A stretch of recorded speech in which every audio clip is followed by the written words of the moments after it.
Parliament, the Honorable Shamim Malende is here with us.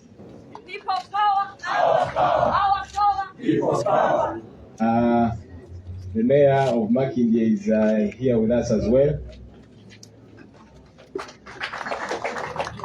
Looks like a celeb. I see the Speaker of Nakawa. People power, power, power, People power. What does that mean?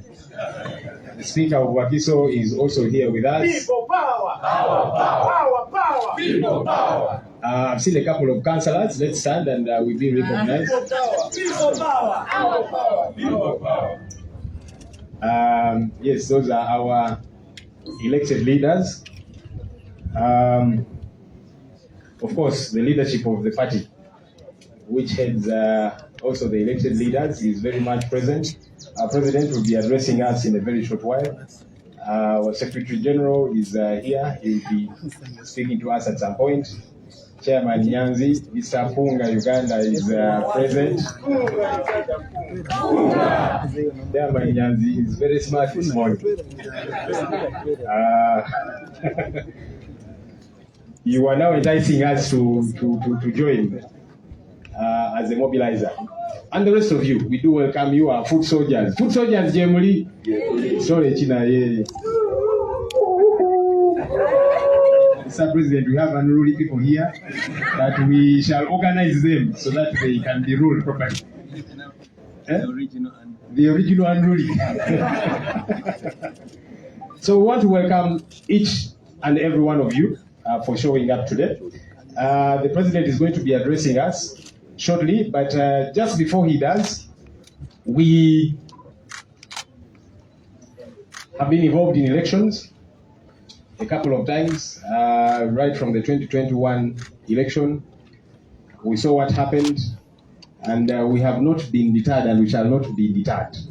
We have participated in by-elections along the way, and some people have asked us, but you guys continuously participate in these by-elections even when you know what happens. And we said we shall not be deterred. Mr. Museveni wants us to give up on everything to do with this country, to give up on matters leadership in our country, to give up on rallying Ugandans towards the cause for change in this country. But we are not going to give up. We shall not be discouraged. They have rigged elections. We have been through several by-elections, and the people we have supported, our candidates and others, have won, as you have been following. And they decided we shall declare other people altogether, to perhaps cause us to drop the ball. We are not going to drop that ball.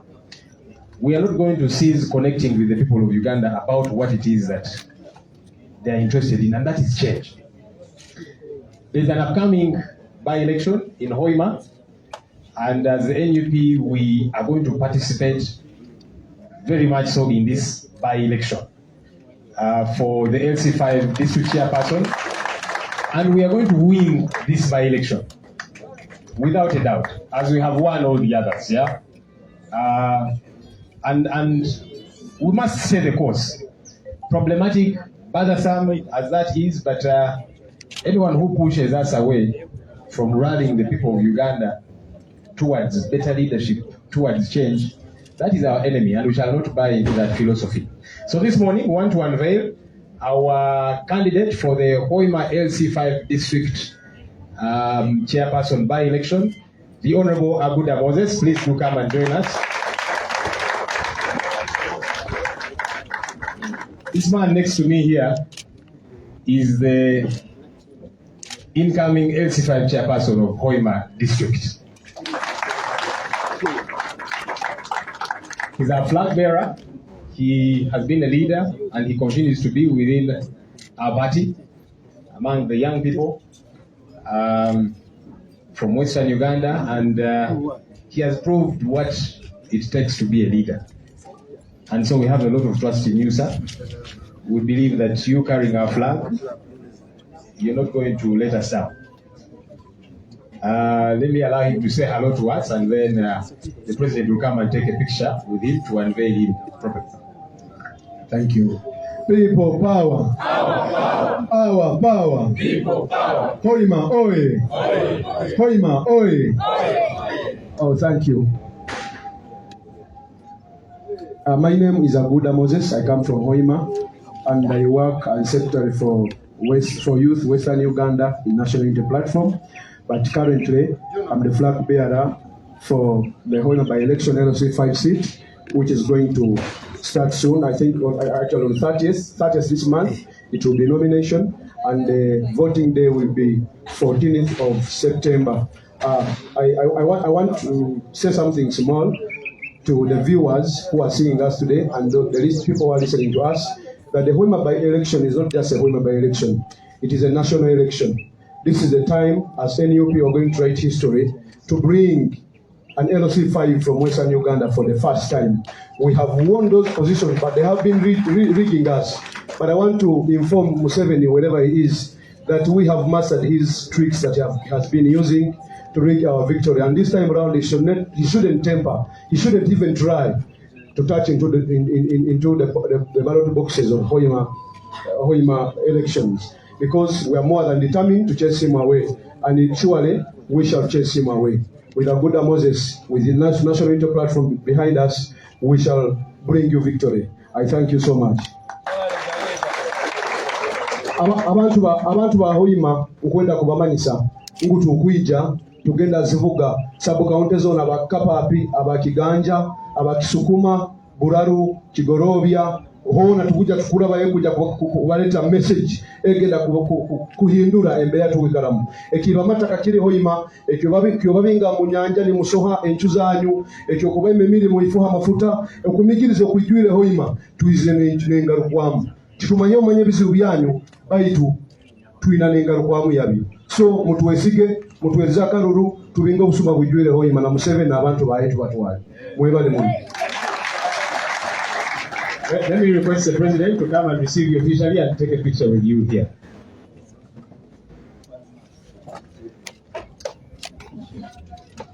Hoima tuja. Let's get that and digirawo kapapi.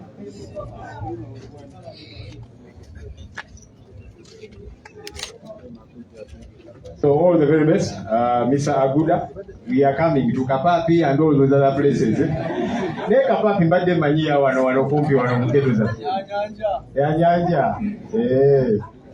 Okay, so yeah, like I was saying, we are going into this by-election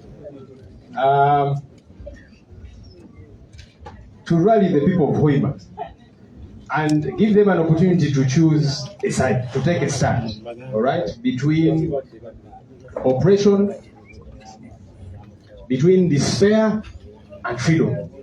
And the candidate representing freedom, the candidate representing change in that by-election is Aguda Moses.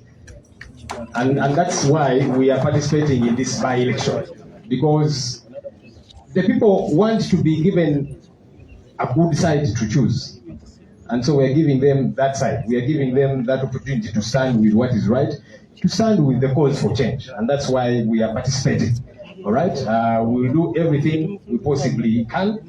We know that the regime is ready to mete out violence, to rig, and all of that. But our most important element in this by-election, like the others, is those people. That we go and connect with them, that they hear from us, that we get to hear from them, and we connect with them in every sense. And when we do that, we know they have chosen us and the side that we represent. And that's why we are going into this by-election. Allow me to... I'm going to ask if I should say that in Europe. But you have represented us very well in Europe. Okay, just maybe Arebuza and the President will clarify further on this issue. Tugenda Hoima by-election yeyo tulina candidate waffe Aguda Moses tumubanjulidde tugenda mu kalulu kano sijja singa akalulu twali mu kalulu 2021 ne tugenda mu by-election ez'enjawulo ne babikola byonna abantu ne battibwa olwo ne babubba n'ebirala byonna naye tusigala tugamba nti Museveni ayagala atusuuze ensonga ezikwata ku bannayuganda ensonga ez'obukulembeze kati tugamba nedda twajja tusazeeko twajja tumazeeko tugenda kulemerako paka. Yensonga lwaki tugenda mu by-elections zino nga tumanyi nti byonna balitegeeza okubikola, naye ffe ekisingira ddala okubeera ekyenkizo kuffe be bantu abo be tugenda okusisinkana, tuwayemuko nabo, bawayemuko naffe, tukonekitinge nabo, tubabuuse. Yensonga lwaki tusigala tugenda mu by-elections zino, era kyekitutwala ne Hoima. Abantu ab'Ebunyoro ebibaluma bingi, balina ebibuuzo bingi ku nsonga z'amafuta tebabitegeera, twagala tugende tubabuuse kyekitutwalayo mu buli ngeri yonna. Naye tulina essuubi nti kandidate waffe Aguda Moses obuwanguzi avaayo nabo mu buli ngeri yonna. Ladies and gentlemen, now do allow me to invite our leader. It's been a while since we connected with you, and he'll give you an update of what we have been up to and a couple of other issues. Mr. President, you're welcome to speak to us.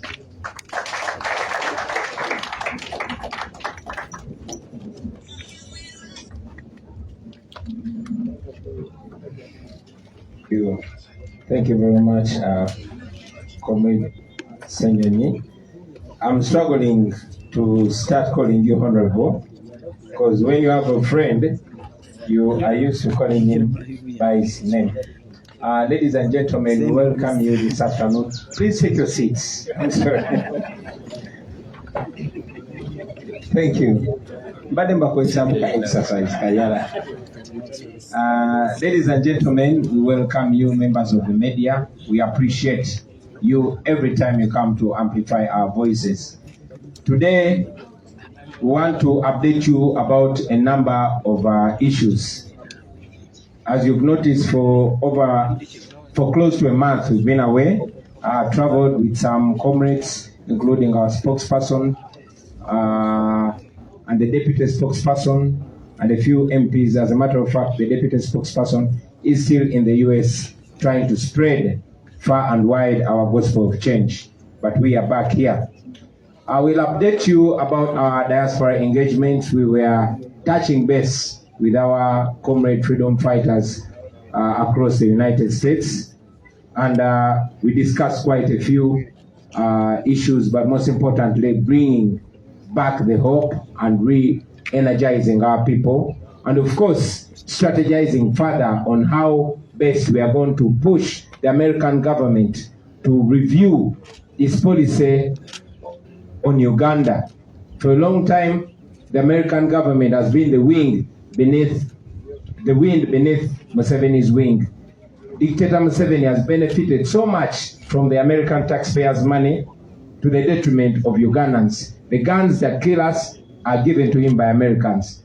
The soldiers that torture us are trained by Americans. And the money that is being used to kill us, to oppress us, is given to him by Americans. So we put it to the American government to change its policy towards Uganda and towards the Museveni regime.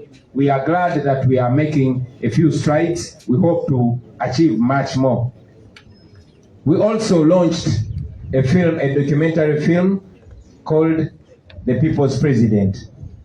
That film highlights the atrocities that the Museveni regime has meted on the people of Uganda. You will be watching it soon. It's going to be on Netflix, it's going to be on Disney, and it's released by Nat Geo, National Geographic Channel, the most important geographic channel in the world. So be sure that your plight is going to be seen across the world. For a very long time, Museveni has survived by lying to the world, putting on a suit, going abroad, and presenting Uganda as a democracy. This is the first huge opportunity to expose Museveni. And as we speak now, most policymakers in America are considering reviewing their relationship with Museveni, because now they see him for the dictator and murderer that he is. That film will be coming to you. I know that it will be hard to allow it here in Uganda, but they don't control Disney, they don't control Nat Geo, so you will see it. I also want to update you, ladies and gentlemen, about our efforts to take Museveni, his son, and all those he uses to kill our people to the International Criminal Court. I am glad to inform you that Museveni, his son, and all those around him that are being used to torture and kill our people have been taken to the International Criminal Court. Now we are waiting upon the ICC to do the right thing and indict General Museveni. Like I've always been telling you, and I tell you now, that one day you are going to be looking at a wanted criminal, and that is Museveni and his son. So Museveni, Tujja. While I was away, many of you received the news that the World Bank was suspending loans to Uganda. We welcomed that. However, I was unhappy that the World Bank is only holding back on loans over the anti-homosexuality bill, as if it's the only issue here in Uganda.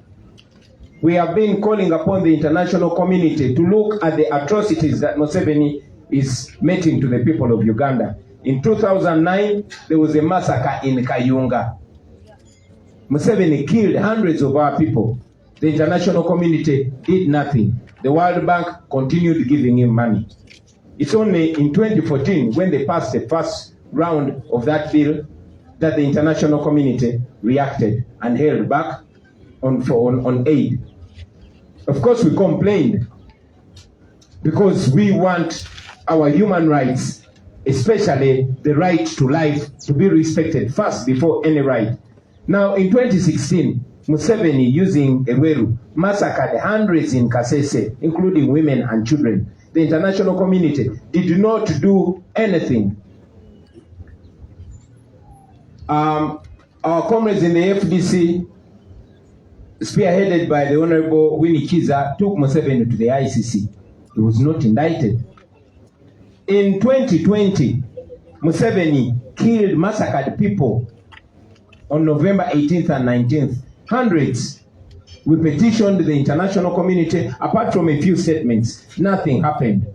You know, in 2021, Museveni rigged the election clearly, even by their own assertions. The European Union and the United States Foreign Department released a statement to the extent that Museveni was not a legitimate president. Unfortunately, only months later, the IMF and the World Bank was pouring dollars to Museveni.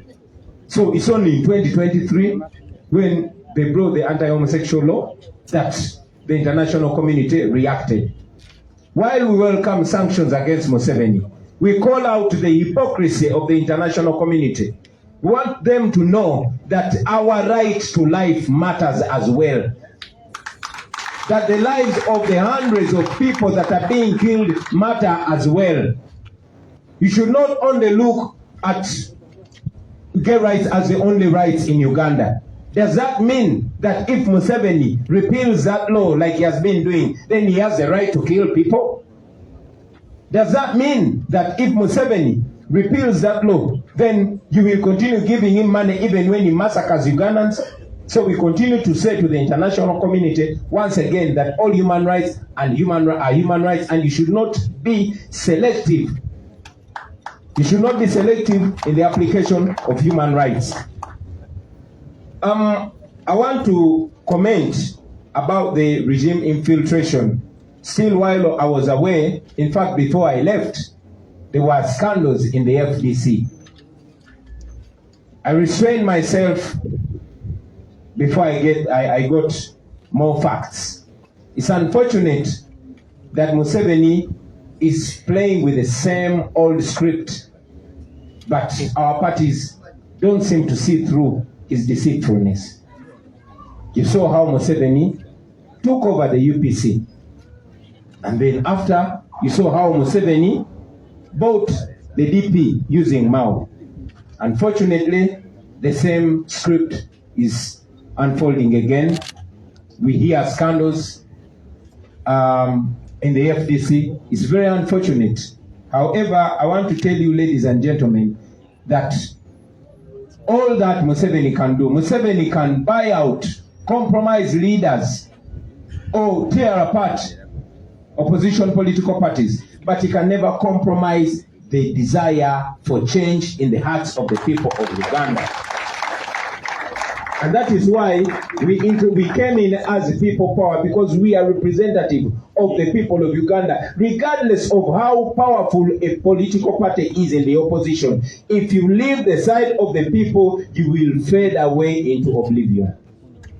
So, I want to encourage all of you comrades that are struggling for change, do not give up.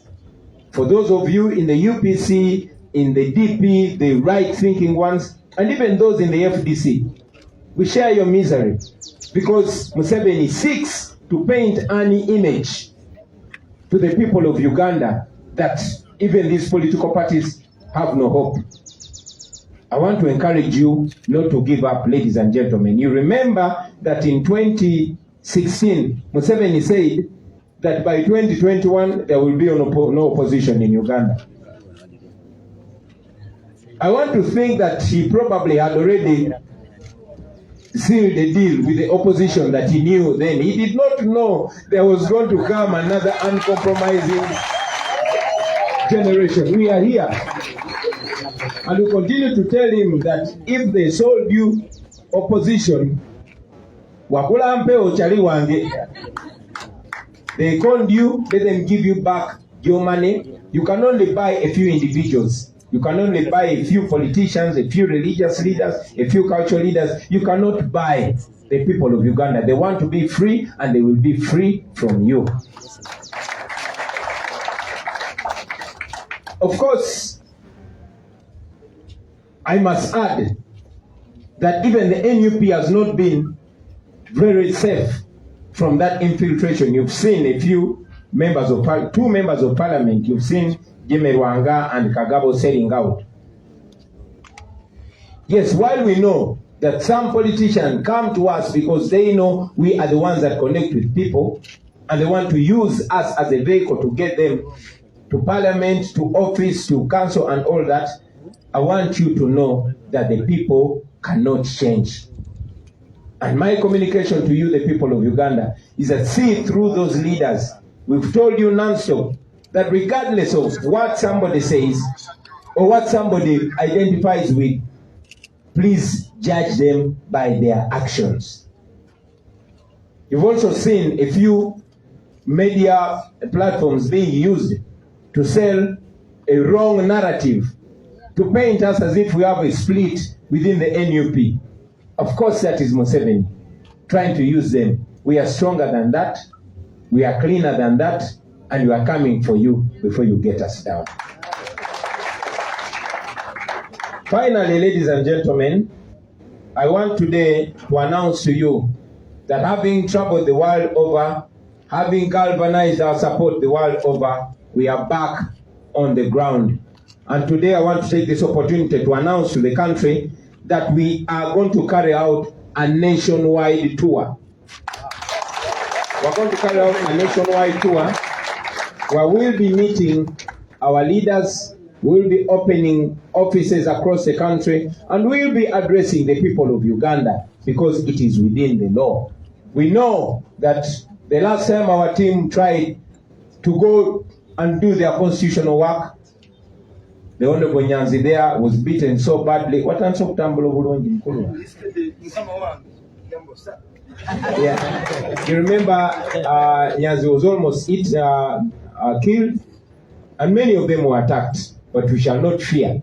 You have seen Museveni's son moving actually illegally across the country, but with police and military protection. We don't want your protection. We just want you not to interfere with our business.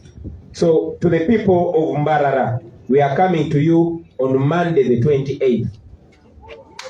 Yes.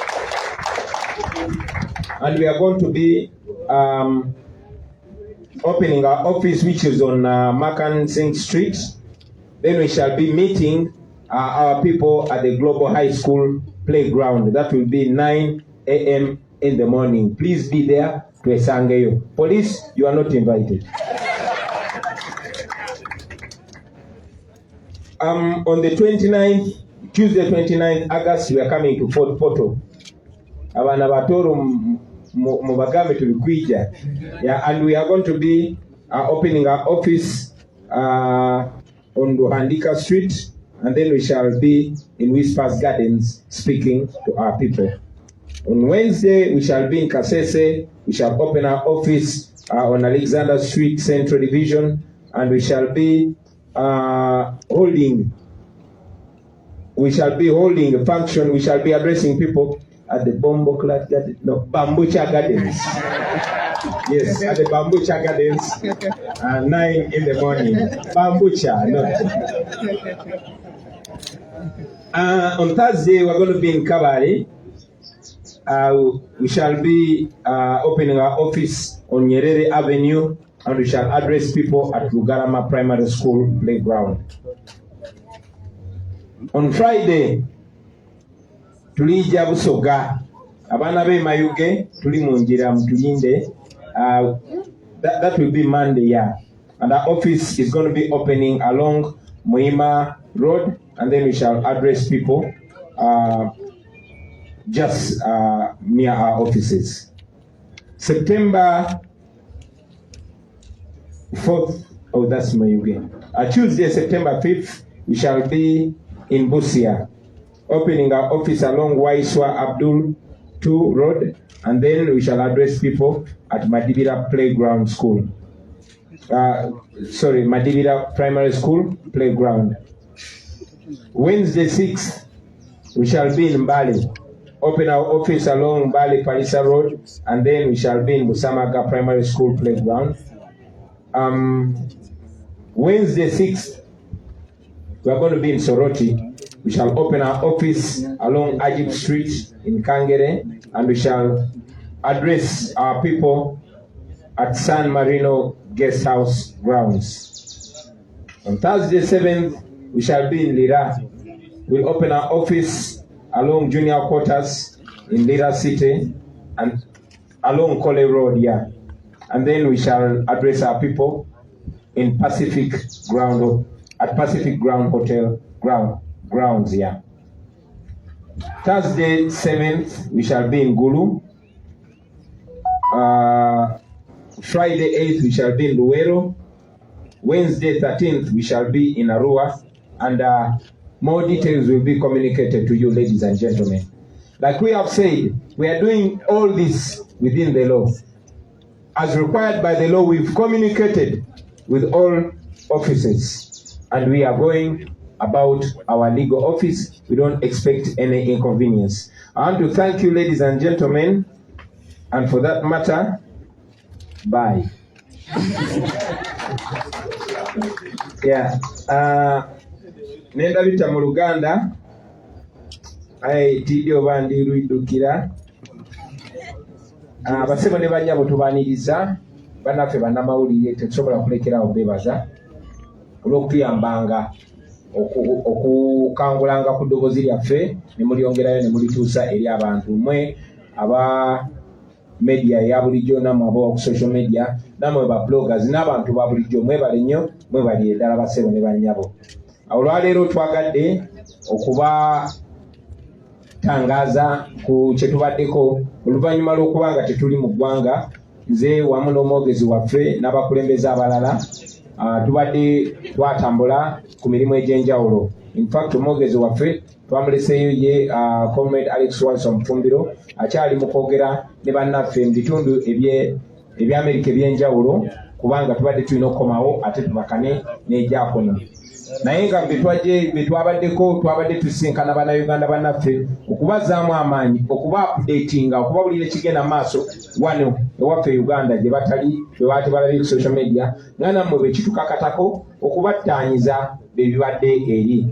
Tusinkanye bannayuganda bannaffe, twabadde ne convention eyabadde Washington DC. Kyatukoze bulungi nti bannayuganda basobodde okujja ne twogeramu ku ngeri struggle yaffe gy'erina okutambula, n'okusingira ddala omulamwa gwabadde gwa kupushinga gavumenti ya Amerika okulekeraawo okuvujjirira gavumenti ya Museveni eyamusibira mu bbwa ate etaliiwo ku mateeka. Twabadde nga tulonshinga film yaffe documentary gye baakwata nga batandika emyaka egy'emabega, naye erimu bingi nnyo bye twayitamu mu kalulu ne bannayuganda bye bagenda maaso nga bayitamu olunaku lwa leero. munajjukira nti Museveni ng'akozesa ssente z'omusolo akoze kyamaanyi okulimbalimba ensi n'okugirowoozesa nti Uganda kiri mulaala. Ayambala essuuti n'agenda eyo n'asasula abannamawulire oba aboogezi abamanyiddwa ne bamusiigira akazigo. So otuuka mu mawanga ago agavujirira Uganda nga galowooza Uganda eri democratic, nga galowooza bannayuganda beeyagala. Ekyo kibadde kitukakatako ogenda okukiyiwa, era nina essanyu obategeeza nti Museveni kati ali bukunya. Nina essanyu obategeeza nti Museveni takyasobola kulimba bantu kuba bye twogerako tubadde nga tubyogerako kati twabibalaze ku documentary nga bya ddala nga si bizannye wabula nga bya ddala. Ensonga lwaki tuli basanyufu nnyo documentary eyo yafulumiziddwa omukutu ogusinga okuba ogw'amaanyi mu nsi yonna gwe bayita National Geographical Channel. Egenda kubanga batuukako, yes bayinza okugigaana okupulenga mu bibanda wano naye sirowooza nti balina obusobozi obwo kubanga egenda kuba ku internet, egenda kuba ku Disney, egenda kuba ku Netflix. Buli omu ku mmwe ajja kuba asobola okujja accessinga omwezi ogujja. Nina n'essanyu okubategeeza basebo ne banyabo nti tumaze ebbanga ddene nga tusaba ekkooti y'ensi yonna egule omusango ogw'obutemu, ogw'obukutulugunya, ogwa genocide n'emisango egikwatagana ku batemu ate nga be bali mu buyinza. Era nyina essanyu okubategeeza nti International Criminal Court oba ekkooti y'ensi yonna yarisiivinze omusango gwaffe era watwogerera Museveni ne mutabani we n'abo batemu banne bakozesa okutta bannayuganda bali mu kkooti ya nsi yonna. Evidence gyeri y'abantu 200,000 naye ekkooti y'ensi yonna ekyayagala evidence endala. So olunaku lwa leero bw'otambula ng'ensingo giwanise waggulu, tambula ng'oli confident era kozesa nnyo kamera yo. Bw'obakwatirako kozesa kamera yo. Njagala evidence eyo basebo ne bannyabo. Tugenda ba communicatingira ennamba ko mutera evidence eyo. Museveni buli kyakola okutandika n'olwaleero ogenda maaso. In fact okutandika n'ejjo. In fact okutandika n'omwezi oguwedde. Buli kyakola abatuwa bujulizi, abatuwa evidence. Kyetubasaba mutuyambe mu bifilming. Ekisooka ekyokubiri temuba na kutya. Buli kyakola abatuwa evidence. Nakyogera ng'asaaga era kiddamu naye ku luno nga sisaaga n'akamu. Nti olunaku lugenda kukya nga Museveni onaye bamukwatira bamukabajjeeke. Era mbasuubiza nti mu bulamu mu lifetime yammwe mugenda kulaba ku Museveni ne mutabani we n'abo be mulowooza nti bakitalo nnyo mugenda balabako mu kabuli k'ekkooti y'ensi yonna nga batebya ebikolobero bye bakoze ku bannayuganda. So nyina essanyu okubategeeza nti kati abo abatemu bali mu kkooti ya nsi yonna.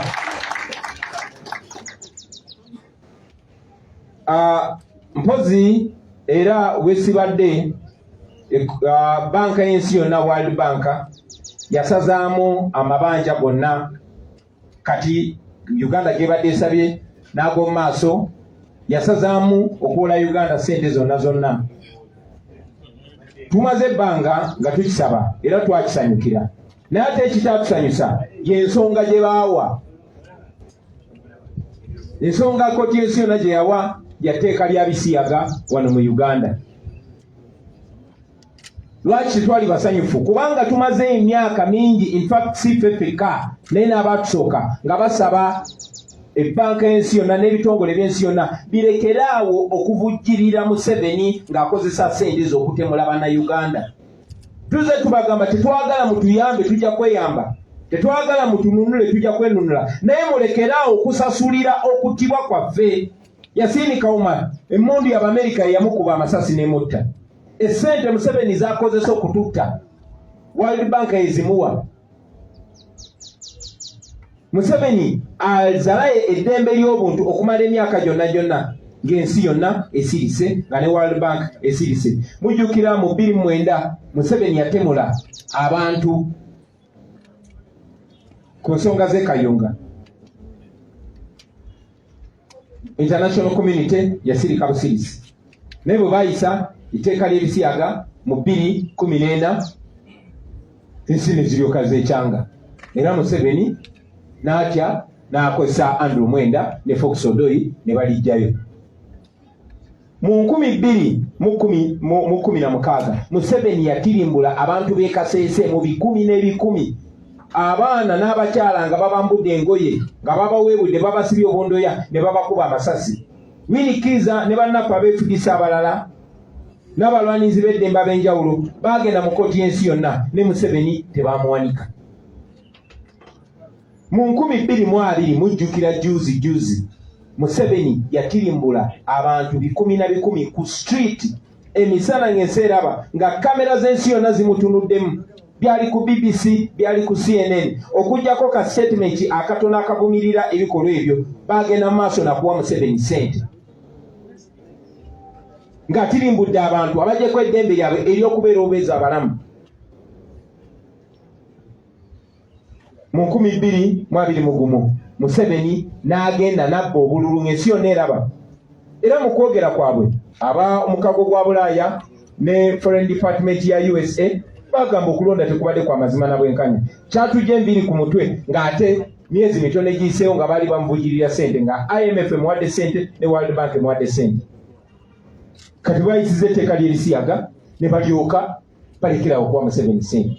Kyetwebuuza, mwagala tugamba nti wano Uganda eddembe ly'obuntu lyabali babisiyaga bokka? Mwagala tugamba tina abantu be batta mu 2009 Kayunga, abantu be basaddaaka e Kasese, abantu be basse mu 2021 bo tebalina ddembe lyabwe?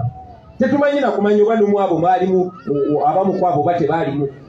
Tuze tugamba omukago gw'ensi yonna nti buli muntu, buli ddembe lya muntu ddembe.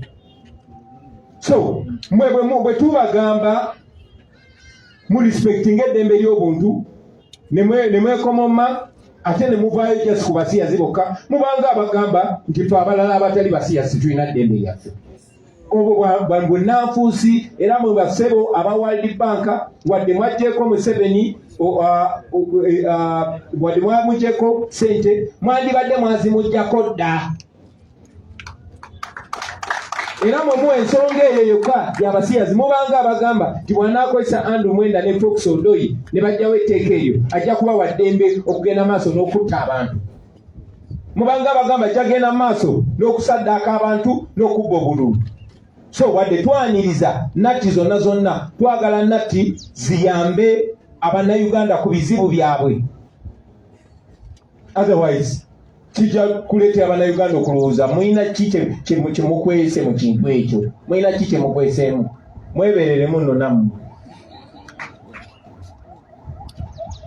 Njagala okwogera ku Museveni engeri gy'azayingira mu bibiina ebimuvuganya. Mwalaba Museveni bwe yawamba UPC ng'akozesa akena n'agitwala. Mwalaba Museveni Norbert Mao bwe yamuguza DP. Kakati gy'oli abalamu mwalabye Museveni bwe yayingidde mu FDC ng'era akozesa ssente za wa musolo. Naffe kennyini abadde agezaako tuyingiramu kubanga batwaka kagabo mwabalabye, bajimerwanga mwabalabye, n'abalala mujja balaba muteekewo maaso abiri. Njagala okubategeeza bassebo ne bannyabo nti Museveni asobola okugula abakulembeze naye tasobola kugula bantu.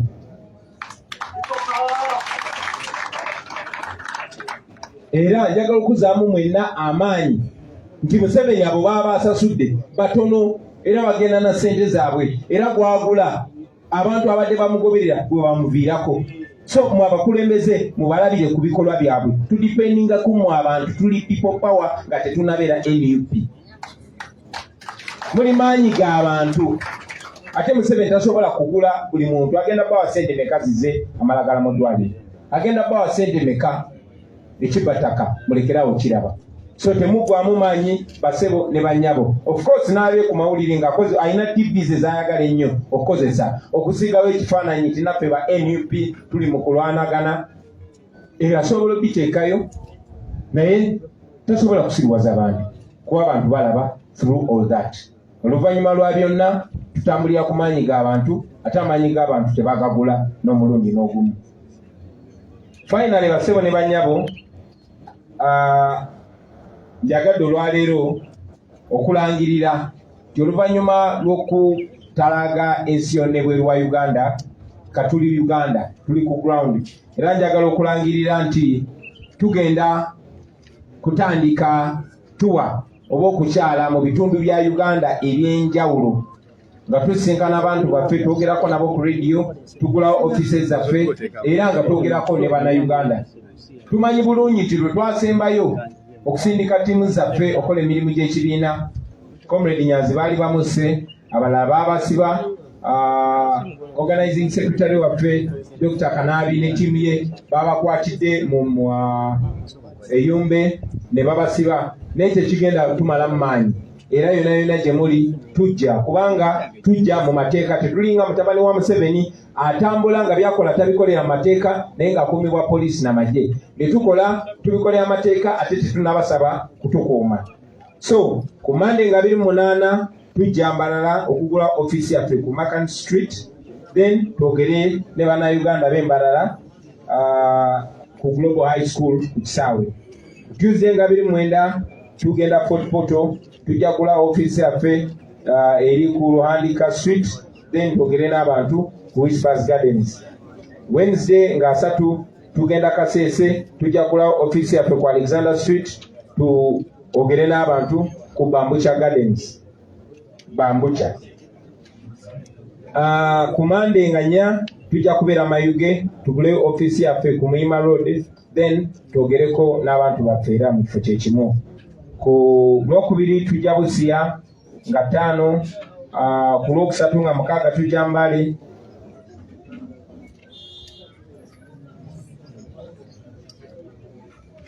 ku Lwokuna tujja Lira nga 7,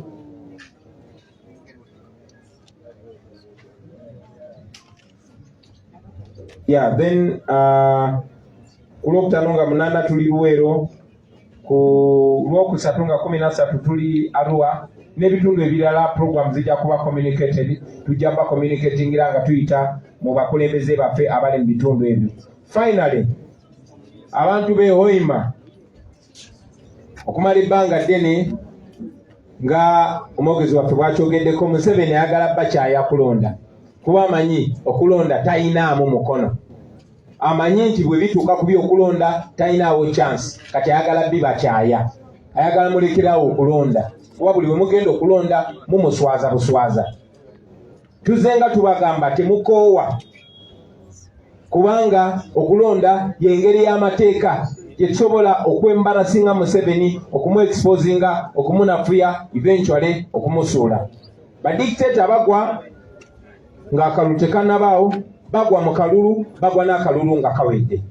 But most importantly, akalulu bwe kabaawo ne bwe baba bakabbye batya, kabaleka kabakubyemu ebituli nga tebakyasobola kusandinga.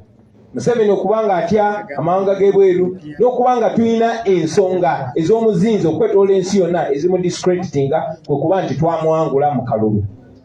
Tumanyi bulungi nnyo nti Museveni abantu b'e Kayunga yali ayagala nnyo bagwemu amaanyi batame. Bwe twagenda ne bamuwangula squarely, n'alangirira mulala nga bwe yakola wano mu Kampala Central, nga bwe yakola Ejjinja, nga bwe yakola ku nze kennyini. N'atuula mu ntebe gye nalina okuba nga atuddemu, naye tekyamwonya kuba tagituddemu, asitamyemu nsitano. Kino nkyogera kubanga singa yali mukulembeze eyalondebwa ng'era ayagalibwa, yandibadde tatambulira mu kumakamberenge nga bw'akola kati.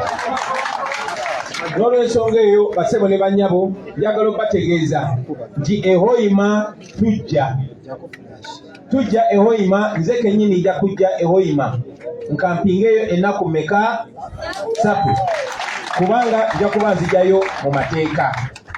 Tugenda kujja tuwagire muganda waffe Moses Abuda, ate era agenda kuwangula.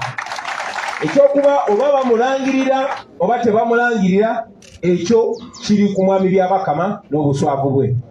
Tujja kukola ekituufu kye tulina okukola. In any case, ogwo gwe mukisa gwe twagala okukozesa mu mateeka. Nange ntuuke mu bantu baffe abeeyo ate mbibagambe ebirala.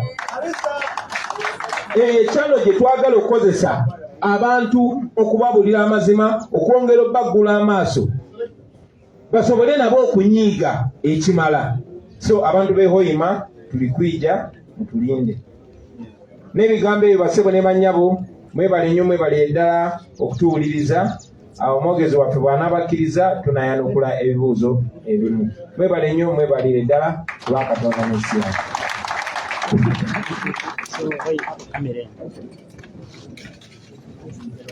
President ampadde ani abagaye mutuule. President ampadde authority zensalawo oba mubuuza ebibuuzo oba mutuula oba kale mutuule. Obuyinza obulabye gwe.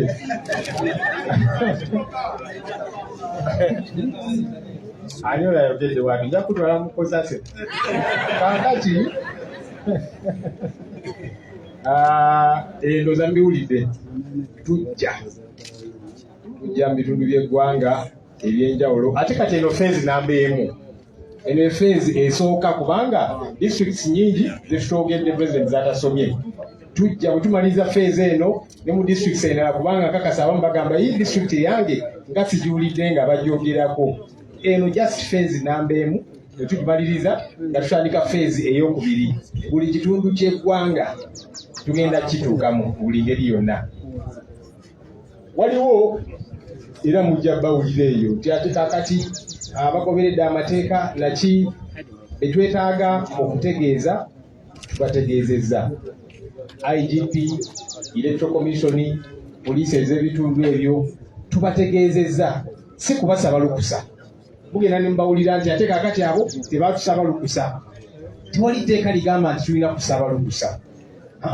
Tubategeezaako kakati kino kye tugenda okukwasaganya mirimu gyaffe tekibakwatako nga mmwe tuli kibiina ekiwandiike. So twabategeezezzaako abo era tujja bitundu ebyo ebyenjawulo okutuukiriza obuvunaanyizibwa bwaffe ng'ekibiina ekiri registered. All the people that ought to be notified, we have notified them. The IGP, the Electoral Commission, the DPCs and so on and so forth in these various areas. We have simply notified them. I normally hear them say, but you see, they did not ask us for permission. There is no law that says we must ask for permission. No. We simply notify them because this is none of their business as our work as a political party, in as far as that is concerned. So we have notified them duly as should be, and we are proceeding. We're not waiting for them to give us permission because the law does not say that. Okay, and this is simply the first phase. Some of you might say, I've not had my district being talked about. After this first phase, we shall then embark on the second phase, and we shall come to all the different areas of this country. Kale, tugende ku bibuuzo. Nengendekaawo Zex birangirangi.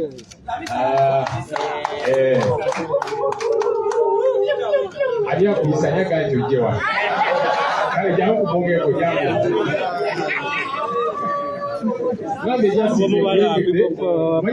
Between another department number arts and entertainment. Ekulemberwa Lobiandi. Sorry Chinai. Ndi bulungi nnyo era nga nesimye okubaako wano eno ennaku z'omwezi nga 26 tugenda kuloboka ground kulabisaamu bulabisa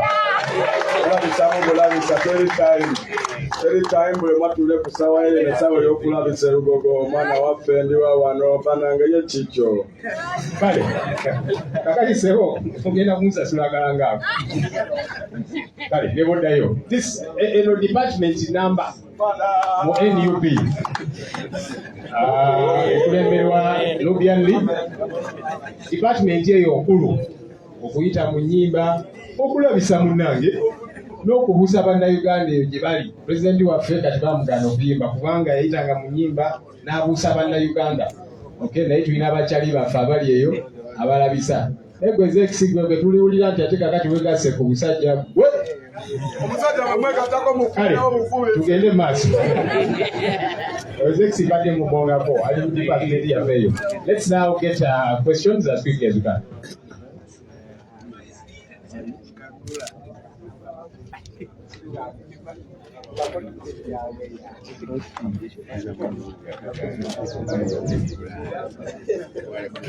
Okay, let's pick questions.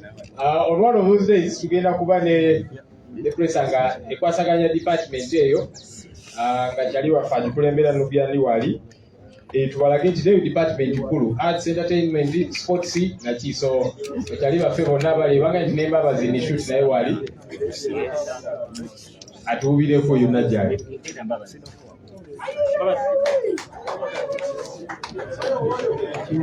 Nayambadde shades kaba serebo. Kale, let's hear your question. If any. Ono shuti, not me shuti. Babazi shuti, right? Chakabi. Wale kuera kumulamwa. Okay. Wejile. Ekibuuzo kyange kigenda erundi mingi tulabanga oluusi poliisi mugitegeezaako ku ntambula ezitali zange ezimu n'activities ze mba mulina naye era ne beefuula abataategeera era ne babalemesa singa ku mulundi guno kinaabaawo era ne babalemesa. Erundi mingi tutera okulaba nga poliisi mugitegeezaako nga waliwo activities ze mugendako ne beefuula abatakitegeera era ne babalemesa. Ku mulundi guno lwe musituse bwe muti singa banaddamu ne bakikola ne babalemesa muteekateeka kukola ki?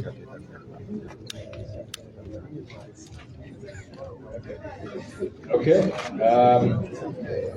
Next question.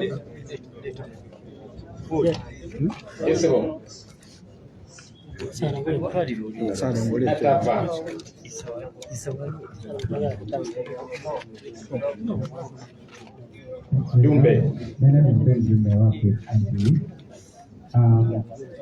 The NUP has been attacked for reportedly ignoring or abandoning one of its members of parliament, who is Mohamed Sekirinya, who is undergoing treatment abroad.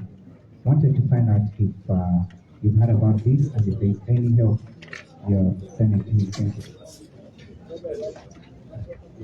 Okay, but some things. My question is, you've supported the World Bank sanctions on Uganda, but there is a lot of research to show that actually sanctions don't affect leaders, affect these people, the day-to-day person.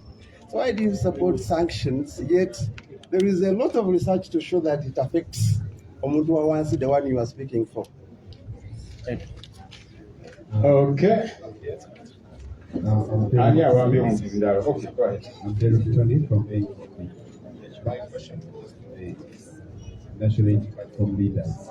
Tulabye emirundi mingi ng'ebibiina eby'oludda obuvuganya President Museveni agezaako okubibulirira nga bwe bumuze butugamba.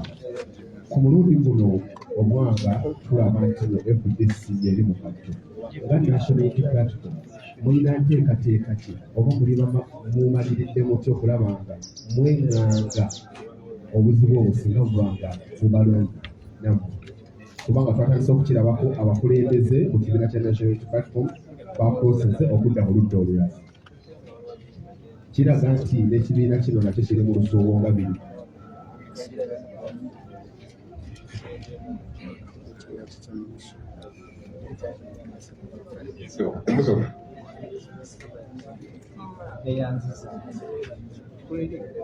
Amaina Waisa Moses, Soka One Radio Station. Ndina ebibuuzo bibiri. Ekibuuzo ekisooka tugenze nga tulaba juzi twalaba ekyali e Bukedeya. Speaker wa Parliament n'omumyuka we yayita ababaka ba Parliament bonna baliyo abasukka ebisatu mu ataano. Era nga speaker n'avaayo n'agamba Muhoozi, Gino Muhoozi n'amagamba nga Parliament tuli wansiiwo era tuli naawe.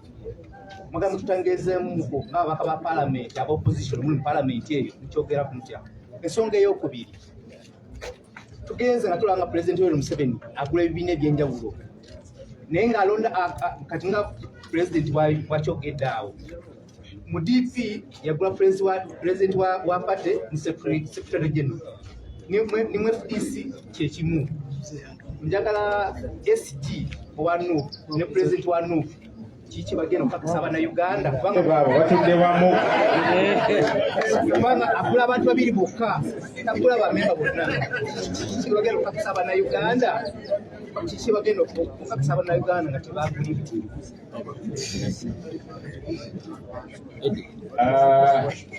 Okay, we'll take maybe the final question. Once suppose. Yes, ekibuzo kyange comments zammwe ku bigambibwa nti ssente ezayingira mu FDC mu biseera by'akalulu Mulangira Ddembe zaali za kulwanyisa no.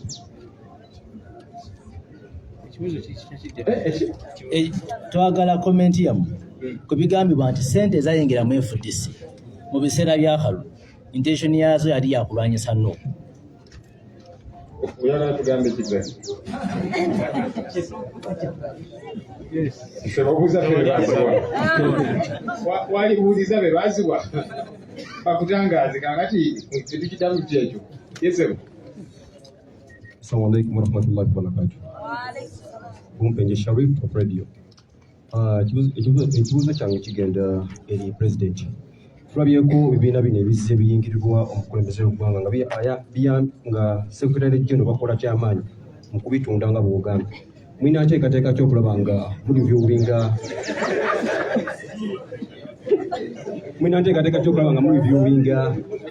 amaanyi agabibwa ba Secretary General mu bibiina bino.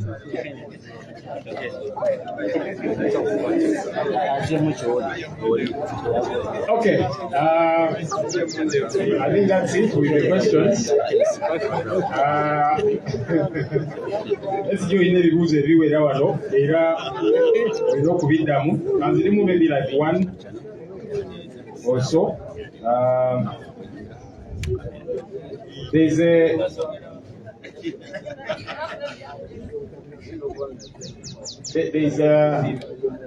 question about Honorable Segirinya. That one I can respond because it's my colleague in Parliament. Yes, we learned about, of course, from the time the Honorable Segirinya and so on were in prison, they were unwell, and many times they could not access the treatment that was deserving. A few times they would get them from jail, take them to Mulago. We tried to access them several times and we were denied access at the time, but it was clear they needed specialized treatment. When they got out of jail, they got a bit of that, but sometimes the situation can worsen. And Honorable Segirinya is undergoing review. Our teams in Netherlands, we have our structures there. They have connected with him, and the doctors are doing all the reviews on him and so on, so that we also get to ascertain what exactly is the challenge and how we can be of help as a party. So we are waiting for that update from hospital, but also Parliament, which I don't speak for, but I understand that that process is being worked on for him to get the help that he deserves as a member of Parliament. He is entitled to that help, okay, because he is a member of Parliament, he is a part of the institution, and so he is entitled to that. Our hope is that it will come through, because we have seen it happen for others. Our hope is that it will come through, all right? But even for us as a party, more importantly, because he's our member, he's one of us, we are interested in establishing what is happening to our member, okay? What exactly is the challenge, and how we can come in as a party as well. So we are waiting for that update. Hopefully it comes through soon. But our teams have been there, we are there with him, and hopefully soon we shall get that update from the doctors, ascertaining what exactly is the challenge, what is required, and then we get to see how we can come in on that matter. Ensonga eya munaffe Honorable Segirinya, of course we bali mu komera ye ne Honorable Sewanyana balwalirayo mu komera olw'embeera zebaali bayitamu, era ebiseera ebisinga nga babajjayo ne batwala emulago, twagezaako bakyalira emulago ne batulemesa mwabiraba abamu gye byaggweera bwe baabata era ne batandika okufuna ku bujjanjabi, naye oluusi embeera eyinza okusajjuka nga eva ku bulwadde oli bwalina naki. So Honorable Segirinya ali Netherlands, era tulina ttiimu zaffe za structure yaffe y'omu Netherlands abamukyalidde era bagoberera ensonga eno era tulinze ekiva eri abasawo eyo okutubuulira exactly obuzibu buli kuki era nakyo ekyetaagisa kubanga ono memba waffe nga NUP twagala tutegeere kiki exactly ekimusumbuwa era tuyinza kukwatira wamu naye tutya. So tulinze ripooti eyo okuva eri abasawo tutegeere exactly kyekisumbuwa munnaffe era tuyinza kikwasaganya tutya. Ku sayidi ya palamenti gye soogerera naye era n'olunaku lw'eggulo twabadde tuteeka sipiika ensonga eno nga tugimubuuza kubanga ono memba wa palamenti lwaki palamenti tevuddeeyo kumuyamba. So era tulinze baatuwadde obweyamo tebiwandiiko bye biri mukolebwako kasuubire kikinaakolebwako kubanga abalala bayambiddwa mu ngeri eyo kasuubire naye ajja kuyambibwa naye ekyenkiza ennyo tulinze abasawo eri batubuulire obuzibu buli kuki exactly naffe ng'ekibiina kubanga ono memba waffe ono munnaffe twagala tutegeere kiki exactly kimusumbuwa era tuyinza kukwataganira wamu naye tutya ku nsonga eyo. Let me now invite the SG to come and tell us, you are the president. And then a couple of questions were for the president, who will come and respond to those.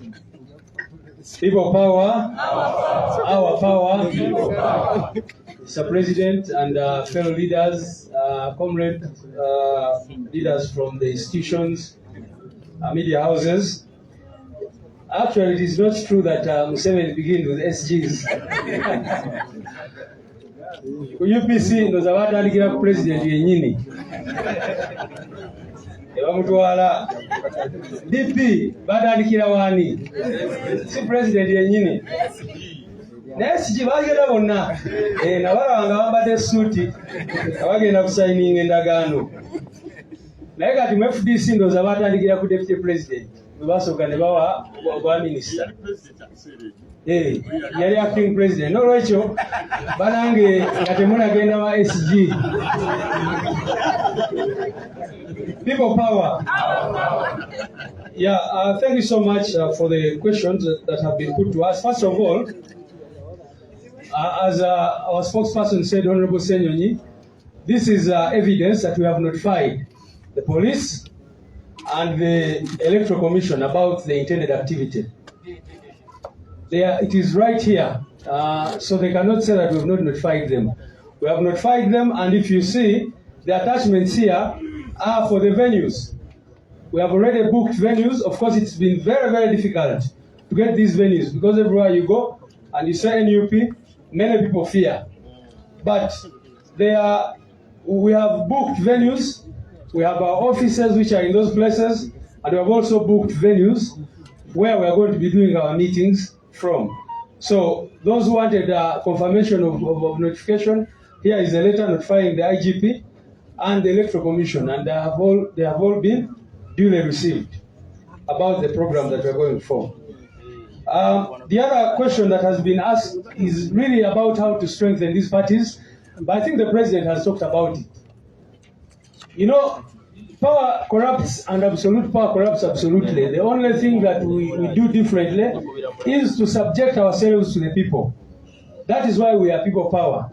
If you do not subject leaders to the people, then there can be abuse anytime. So for us, one of the things that we are doing and we continue to do is to subject ourselves and this idea called NUP to the people. But like the President said also, and like we've been saying, the idea is more important than the party. The idea is people power. So even if you take a political party and all leaders and you buy them off, the people of Uganda will continue craving and yearning for change. Finally, I think the question that was put to me was about, or maybe the question I have to address is the one asked by Bate, observer.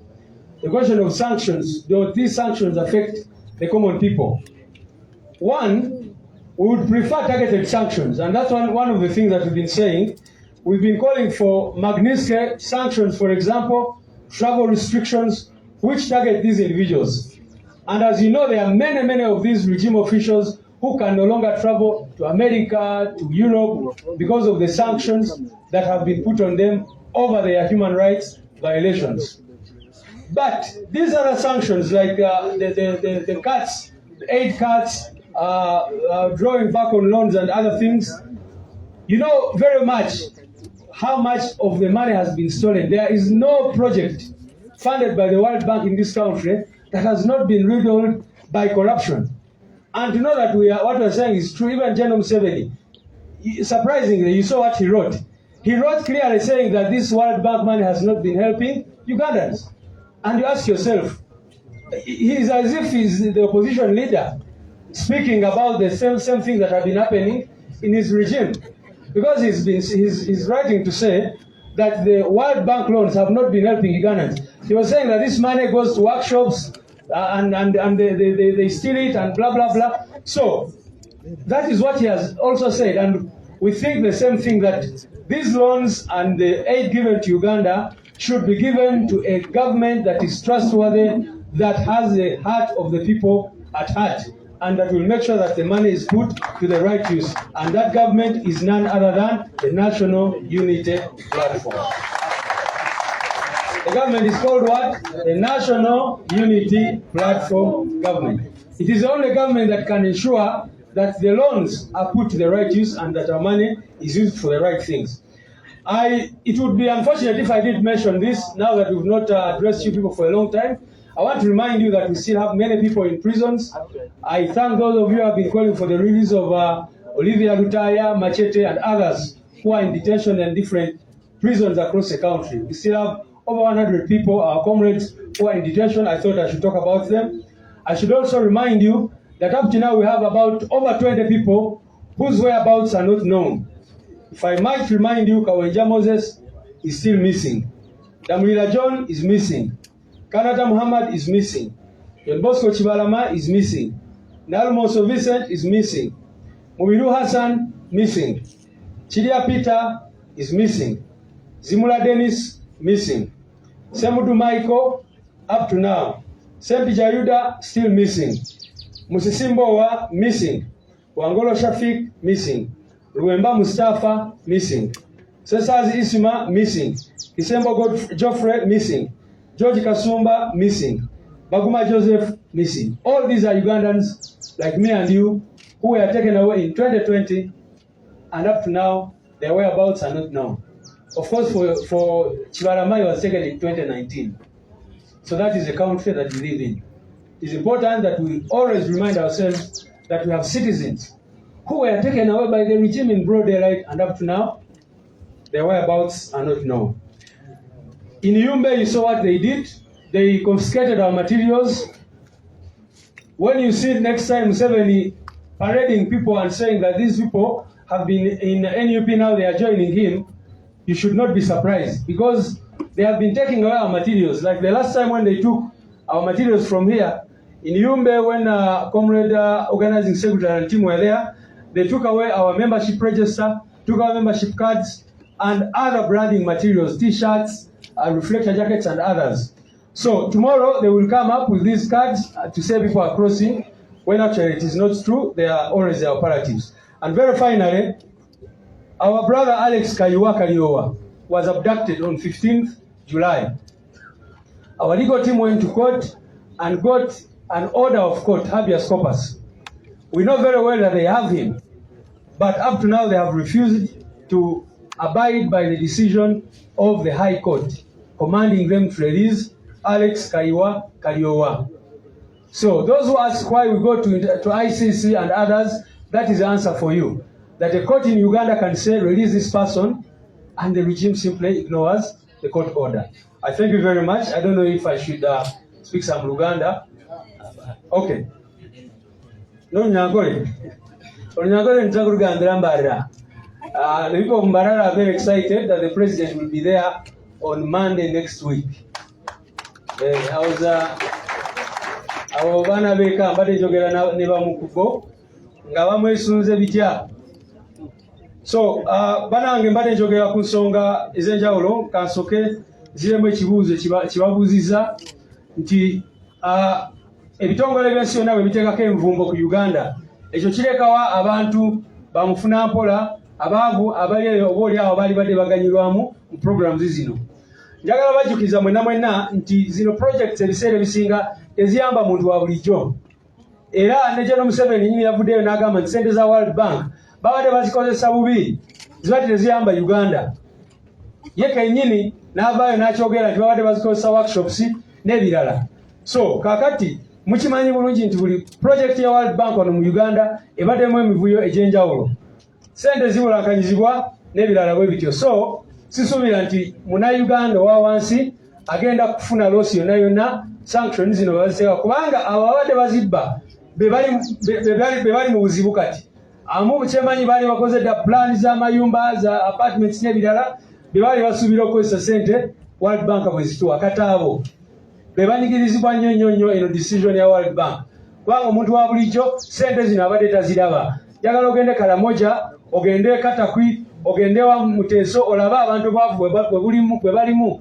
Tosobola na kukkiriza nti Uganda efunayo naso nakasente konna. Nayogedde so kubanga tuli wano wenyini ekamoca.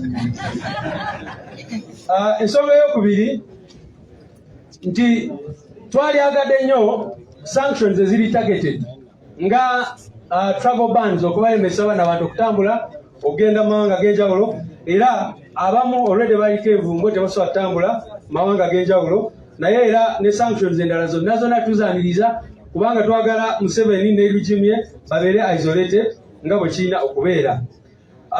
Mbadde njogera ne ku nsonga y'abantu baffe. Njagadde okubajjukiza bannange nti tukyalina abantu abasukka mu 100 abali mu makomera ag'enjawulo Lujimbe yatwala, ng'okotadde ba Olivia Lutaya, ba Machete Yasini, Kalanzi Ashraf n'abalala bonna, era n'okubajjukiza nti tukyalina abantu abaatwalibwa mu mwaka gwa 2022 ne bwe twogerera tetumanyiwa gye bali. Lujimbe yabatwala ng'ensi yonna eraba, era amanya gaabwe nga bawadde abamu be tumanyiiko. Naye mukimanye nti waliwo abalala be tutamanyi abatajjanga wano kweripootinga.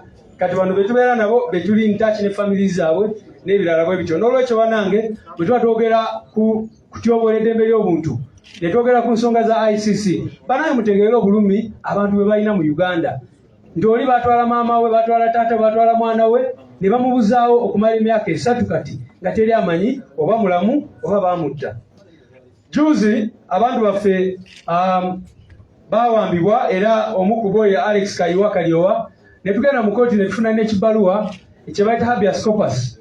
Naye ne wenjogerera tuli mu wiiki ey'okubiri bukya High Court oba kooti enkulu eyisa kino ekiragiro, naye kati wenjogerera Alex Kayiwa Kalyowa tebamulwelizinganga. Kakati ababadde beebuuza lwaki tugenda ku mukooti y'ensi yonna, ansa yamwe yeeyo nti kooti za wano tezirina kizikiyambye. Era olaba n'akakiiko k'eddembe ly'obuntu akakulira mukyala wange lyavaayo n'agamba nti oluusi atya kukubiriza enkiiko zaako. Lwaki? Kubanga bamembazi be balina emmundu. Kakati igwanga ki eryo lyobeeramu? Temwamulaba ng'akyogera? Ye kennyini wangadde n'agamba, sometimes I fear to call meetings because my members have guns. Can you imagine that? Kakati bano abantu twabatwalira akakiiko k'eddembe ly'obuntu ne tubagamba bano abantu babuzibwawo, naye ne twogerera tetumanyiwa gye bali. Awo muri Kawenja Muhammad, Kawenja Moses, abasinga gwe bamanyi nga Mbabazi Kawenja, Damulira John, Kanata Muhammad, John Bosco Kibalama, Nalumonso Vincent, Mubiru Hassan, Kiria Peter, Zimula Dennis, Semudu Michael, Sempija Yuda, Musisi, Mbowa Angolo Shafik, Luwemba Mustafa, Sesazi Isma, Kisembo Geoffrey, George Kasumba, Baguma Joseph n'abalala. Era kansala bano abamawulire bannange mugende mu maaso n'okwogera ku nsonga eno ey'abantu abaabuzibwawo n'abakyagenda mu maaso kubuzibwawo mu ggwanga lyaffe. Ekisembera ddala mbalaze ebbaluwa nti ku luno poliisi n'abalala tebeekwasa. Ebbaluwa yino wano bagitaddeko stamp aba Electoral Commission, naye ono wa poliisi n'awandiikawo erinnya lye received by Mugume n'ateekako nti yagireceivinze. So ebbaluwa tubawandiikidde poliisi, ne tuwandiikira akakiiko k'ebyokulonda, ne tubategeeza nti tulina enteekateeka ey'okutambula eggwanga, ey'okutalaga eggwanga okutandika ne Monday next week. So tebavaayo ate ne beekwasa nti tetwabategeeza. Twabategeeza ebbaluwa yino, era tutaddeko ne receipts eziraga nti tumaze okusasulira ebifo we tunaatuula. Offices zaffe gye ziri ze tugenda okugulawo naye oluvannyuma lw'okugula offices twagala era tugende twogereko n'abantu mu bitundu eby'enjawulo. So kataawo tusimbudde banaye munsikirize twanirize president addemu ebibuuzo era tumalirize. Thank you. Bannange temuyimirira mutuule.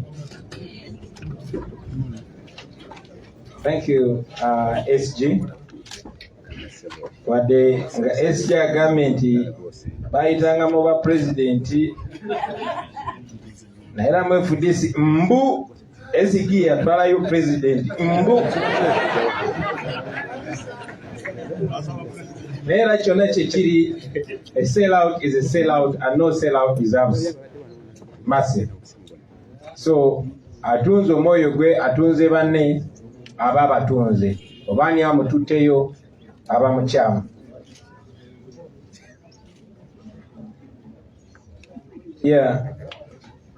Nja kwanukula ebibuuzo bitonotono kuba ebisinga bannange babizeemu. Sematimba Bwegire yatubuuza nti poliisi singa ate ejja n'etwekiikamu. SG akitaddewo clearly ne tukulaga nti byonna bye tulina okukola mateeka twabikoze. Naye era byonna bye tulina okukola mateeka tubadde nga tubikola. Naye era bo ne bamenya amateeka. Kiri gye bali ogenda maaso nga bamenya amateeka. Kumanye ebiseera ebimu bagamba always give your enemy enough rope to hang himself. So Museveni nga bwe tubagambye ti buli kyakola abatuwa evidence abatuwa n'abujulizi. Buli kikolobero kye bakola kirina okusasulibwa ku bannayuganda. Buli tteeka lye bamenya balina odisasulira. Bo nga abantu buli muntu kinoomu Museveni tujja mukwatamu nga ye mutabani we nga ye n'abapoliisi n'abasirikale abakozesebwa nga bo. Ffe tujja kukola kye tulina okukola era bembalala mutulinde tujja. Ffe tukola kye tulina okukola bye balina okukola ebitukwatako. Batubuuza nti abantu abamu baadde bagamba nti muganda waffe Ssegirinya twamulekeredde. Kyenkoze bulungi Honorable Ssenyonyi ensonga yagitanyiza bulungi kubanga batuula ne Honorable Ssegirinya mu Parliament. MP aba n'enkizo ku muntu wa bulijjo era aba ne health insurance. Of course ndi in touch ne bakulembeze bannange, ndi in touch n'omukulembeze wa Parliament. Bwe tulinayo ndi in touch ne leader of opposition era nga leader of opposition we yavuddeyo ne statement n'abategeeza kiwadde muganda waffe Ssegirinya yagenda nga ta communicatinze naffe oba ne leader of opposition oba ne Parliament still kitukakatako okumuyamba ye ne bw'aba yagendera mu nsobi. Obulamu bwe businga obukulu. Ndi in touch era nayogeddeko ne Honorable Ssegirinya. SG akibatanyiriza ne Honorable Ssenyonyi akitanyiza ti Ssegirinya ne gyali ali mikono gya tiimu yaffe gya chapter yaffe eye Holland be bamulabirira mu ddwaliro be bali naye.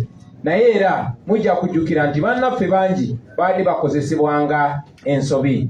Omuntu yemu eyakozesanga omugenzi Katolubwama ensobi yabadde agezaako okukozesa Honorable Ssegirinya ensobi. Mwalabye nga Honorable Nsereko atadde ku Facebook ng'asondera mbu asondera Ssegirinya ssente. Naye nze ndowooza ti ng'omubaka wa Parliament ate omugundiivu aba amanyi ekyokukola naye asalawo busazi kukola ekyo ky'atalina kukola. Ndowooza nti kyabadde kyakuweebuula mubaka waffe era bwe nabadde njogera ne Honorable Ssegirinya namubuulidde nti si kirungi ate MP kweweebuula kwekkakkanya kuba ffe tumutwalira waggulu n'abantu abamulonda bamutwalira waggulu. Naye era munajjukira nti ne mu mbeera ya Ssegirinya nga mulwadde waliwo abo abaagala okikozesa nga political capital, abaagala okikozesa otusuga ekifaananyi ti mwe mulina oyinza n'okujja n'agamba Bobiwine gobadde olina okukwata empiso gikuba ono lwakisigwa gikutte n'ogimukuba.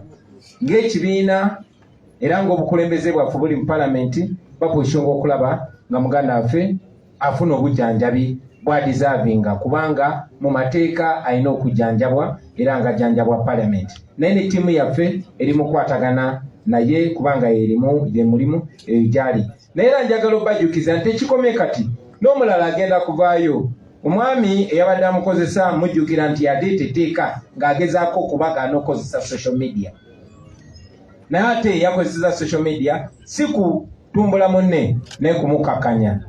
Ffe abalengera ewala tulaba nti bagezaako okukiteeka ku NUP, tya NUP lwaki temunaba kukuŋŋaanya ssente, baagala kumufuula asabiriza. Honorable Ssegirinya si beega, Honorable Ssegirinya member wa parliament, era bagezaako mupushinga nga babadde bapushinga abalala. Before long bagamba Bobiwine tobuddeeyo kusasula biiru eno, bafune engeri oba ensonga lwaki Anita Amongo oba Museveni oba Muhoozi ajje agambe nze kati nzijjeeyo, nze kati nsasudde. Era mwabatunula enkaliriza mutunule musobole okulaba through that curtain.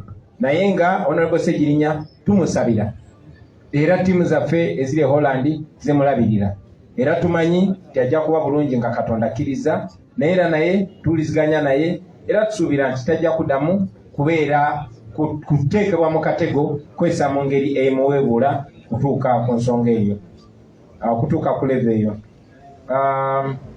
Ensonga ya sanctions bagyogeddeko bulungi nnyo.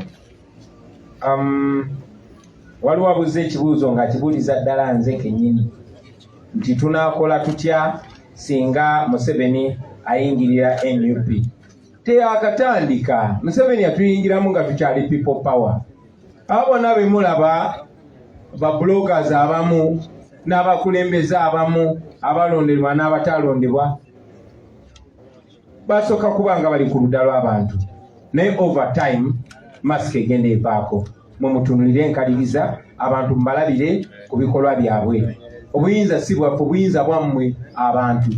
Kyo kye tujja okukola kye twabasuubiza nti tetugenda kubiikirira muntu yenna, tujja balabisa. Era njagala okwebaza n'abo abagenze maaso si mu NUP naye mu bibiina ebirala abavuddeyo ne beexposinga abo. Waliwo aba UPC baavaayo ne beexposinga bakena nga batonze ekibiina ewa Museveni, aba DP baavaayo ne beexposinga Mao nga atonze ekibiina ewa Museveni, aba FDC baavuddeyo ne beexposinga abo bebasuubira nti batonze ekibiina ewa Museveni. Naffe bonna bonna abanaaba bafuuse baseerawutu, era mujja balaba temubalabe, tujja balabisa kubanga ensonga yakola ki, yakulabisa. That money yali intended kulwanyisa NUP. Ebyo tebyali bigambo byaffe, ebyali bigambo by'abaganda baffe abali mu FDC. Naye era tekyewunyisa kubanga sente nyingi nnyo ezikozeseddwa okulwanyisa abo Museveni be yeeraliikirira. Twali tutandika kampeyini yaffe ey'okusikukula Museveni n'abagamba titugenda kulwaninga kampeyini ekyasinza okubeera ey'ebbeeyi ate agenda ogisasulira ye Museveni. Kyannaku nti akozesa sente zaffe ez'omusolo. NUP ne people power n'okutulwanyisa kibadde kya bbeeyi nnyo eri Museveni. Tekimututeeko sente zokka, kimututeeko n'obukete bwonna bwe yali yeebisse, kimulese ali bukunya, engoye tuziggyeko katudda ku lususu. So this is going to be very, very expensive for Museveni, and unfortunately for him, he's not going to win it. So yes, sente zikyayisinganya emikono nga zakulwanyisa ffe, zakulwanyisa bannayuganda, naye tetugenda kussa mukono, tetugenda kulekeraawo. Sente zijja kutuuka zimugweko kuba kakati n'abazungu be yalinga yewolako sente nga yewolera mu mannya gaffe nga ffe baatalayo, nga ffe basingayo, ezo nazo akataapu kaasibiddwa, n'obulala bujja kusibwa, n'obulala kijja kuba very expensive. Sente zonna za spending azikozesa kulwanyisa ffe, ekyo kibalage nti ffe basinga okutya. Naye era njagala okusinzira wano okusaasira baganda bange bonna bonna ab'omu FDC, ab'omu DP, ab'omu UPC, temuli mwekka, tetubasekerera olw'ekyo ekihappeninga mu ttiimu yammwe. Brothers and sisters in the FDC, we feel your pain, we feel your betrayal. Nali so touched mandaba Dr. Besigye ayogera n'enkwatibwako nnyo. Munnange abali b'enkwe bajja kuba bangi nnyo, naye tebajja kuwangula ku last, tebajja kuwangula. Mujjukira nti twafuba nnyo okulaba nga tukwatagana ne baganda baffe aba FDC. Twafuba nnyo, twatula mu meeting nyingi nnyo.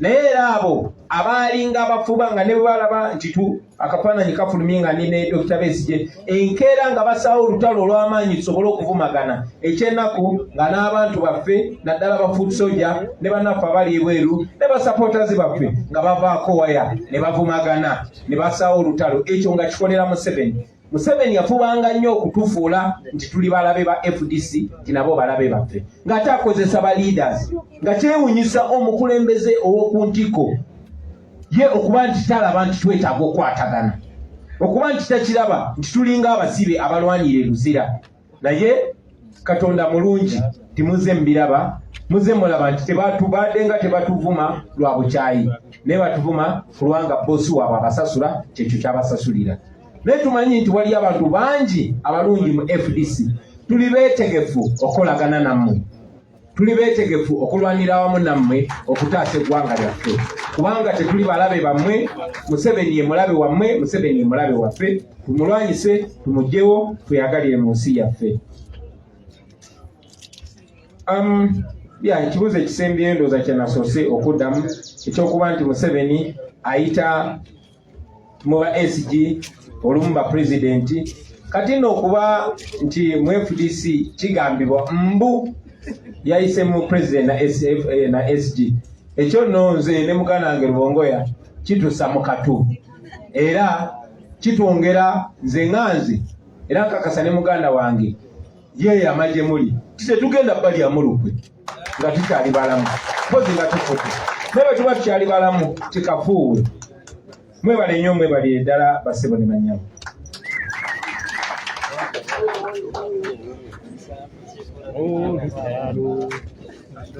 kale SG ne pulezidenti batuwadde obweyamo ate bwe batukyagala mumanyi nti ba spokesperson yeffe tuvaako ne tubalabisa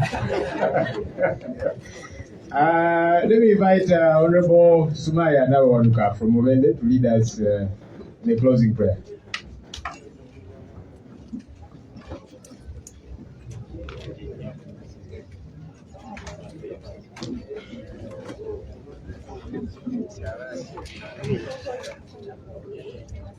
Thank you so much, SG, spokesperson Joel Senyonyi, Honorable. I greet you, everyone, in the name of Allah. My name is Maya Nabawanuka from Mubende, and I'm the regional coordinator for Greater Mubende.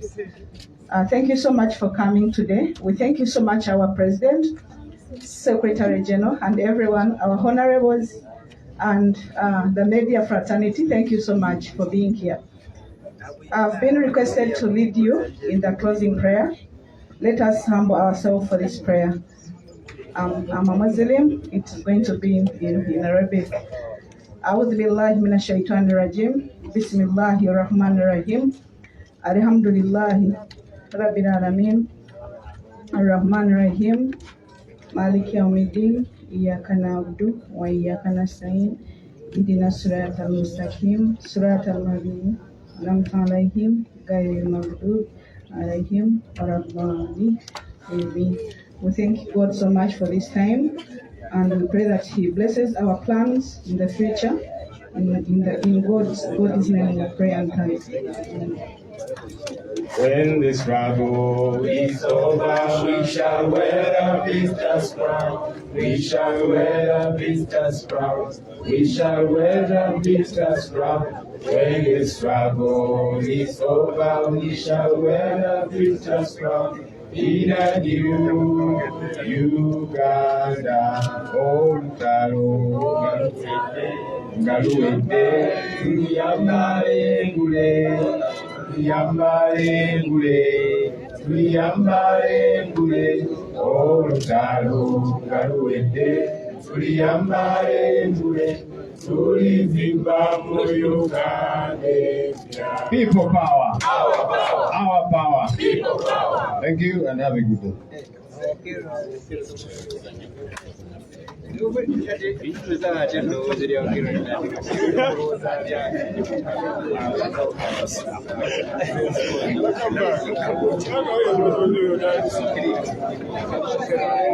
you.